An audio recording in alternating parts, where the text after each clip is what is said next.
Hi everyone, this is KnifeFighter22 here. I hope you guys are all well, and today I'm going to show you a very amazing, absolutely fascinating chess game.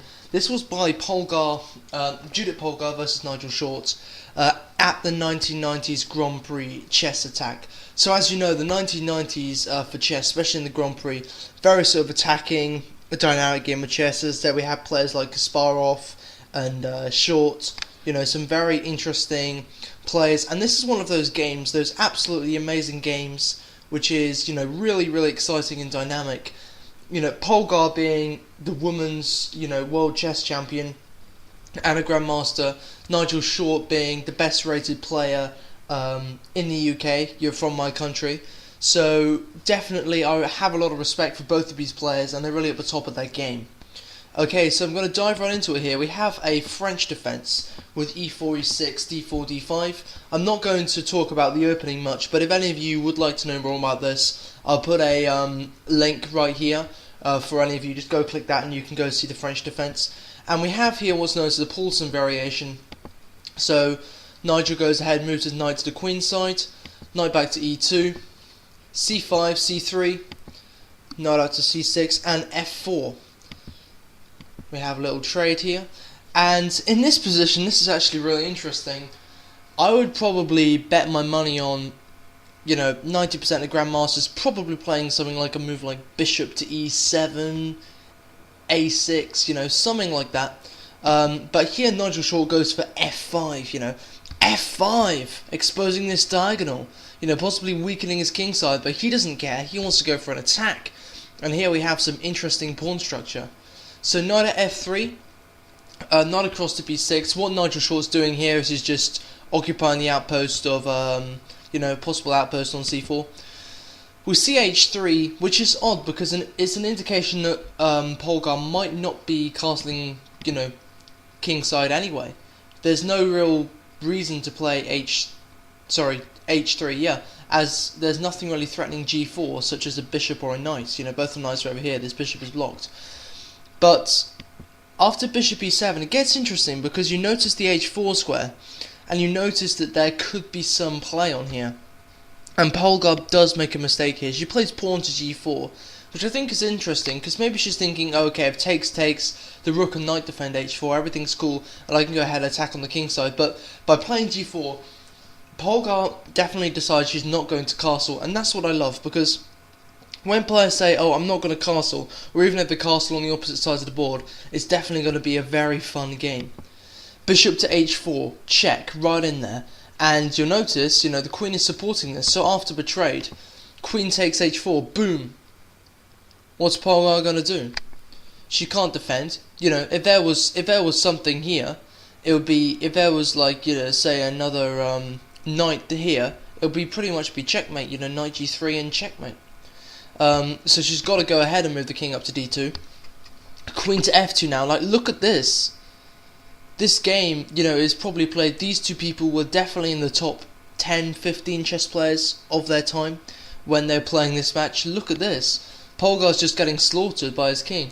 Now b3, you know, is possibly to try and get these pieces out. Definitely the main purpose of this move, defending the knight from coming to c4 with check, which would be pretty nasty. But this leaves d4 undone. You know, knight takes d4 now. And Polgar can't recapture here because of the knight. You know, the knight is pinned to the king. King up to c3. This is the only way that Polgar could really stop this knight from doing any further damage. Queen f3. And the king drops back to b2. And now queen takes h1. So queen takes h1, taking the rook. But I think that Polgar felt, okay, this queen is less of a threat over here, and that I can go ahead and take this knight for free. Maybe that's what she was thinking, and it doesn't look too bad. If you sort of cover up that queen over there, you know, Polgar's position doesn't look too bad, so she can retain that queen, or possibly get a queen trade, and she'll be okay. Queen to h2. You know, Polgar's position is still bad. She's still being slaughtered by Nigel Short. She's up material as well. She's down material as well. But it's getting better. King b1, and Short just goes ahead and castles. And after the moves a4, a5, Polgar goes ahead and plays rook to a2. You know, this is the only way she should be able to get the rook out. She's not going to move king, bishop, queen to try and get this rook out elsewhere, so she has to play king to a2. But if you look at Nigel Short's position from his perspective, other than the queen, there's not that much he can do. He can't really break in with the knight here. You know, this bishop's a bit limited. It can't really go anywhere. This knight controls these two squares and the rooks are disconnected, and there's no really open files for them to go down. The bishop's blocking them from coming to the c file. So queen to g3, and now Polgar steps right on the fact that Nigel Short is attacking with his queen without any defense. So queen goes across to c3, and now g takes f5. And you notice after recapture, boom, Polgar has a passed pawn. Not only does she have a passed pawn, but she's got a passed pawn in her opponent's territory. You know, it's on the 5th rank already. Bishop to b2 now. So the queen is being attacked yet again. Nigel Short is wasting time. And after queen to c7, e6, where's the attack? Where's the advantage now? Polgar has completely turned this position around by attacking Short's king whilst developing her own pieces. You know, every piece is contributing. This bishop is stopping this knight and this bishop from developing effectively. This bishop is going to control this very important open file. This rook is clamping down on the king side. This queen still has a lot of movement. Rook to f6, you know, obviously this is to try and stop this passed pawn. Nigel Short is obviously putting two attackers on it. You know, bishop takes, knight takes, rook takes, that's what his plan is. But here we see knight takes f5, and immediately there's another threat. Rook takes g7, that wins the queen immediately. Rook to g6 now, this has to be stopped. And bishop to e5, attacking the queen. And where's the queen gonna go? Where's the queen gonna go? It can't go to any of these squares. It's got to fall back even further, back to d8. And now knight takes g7. I mean, really, to going from something like this, sort of this position, you know, all the way to this amazing sort of position that we now have here, it's just incredible. d4. f5 now. This is attacking the rook. The only thing that Short can do is trade off the only pieces that are in the attack. After bishop takes g2, which of Short's pieces are actually doing the work here? This bishop is doing absolutely nothing. It's blocked in by this pawn. This queen, where can it go? Here's taken, all along here's taken. This pawn is 2 moves away from the promotion. The queen has to stay there. This knight is stopped by its outpost square on c4. This rook, it hasn't moved since the start of the game. This pawn is blocked. This pawn is blocked. There's no hope. And now queen to g5. But after the move queen to h5, it sort of gets a little bit desperate, because obviously queen to f7 is coming, followed by queen to f8, which is mate.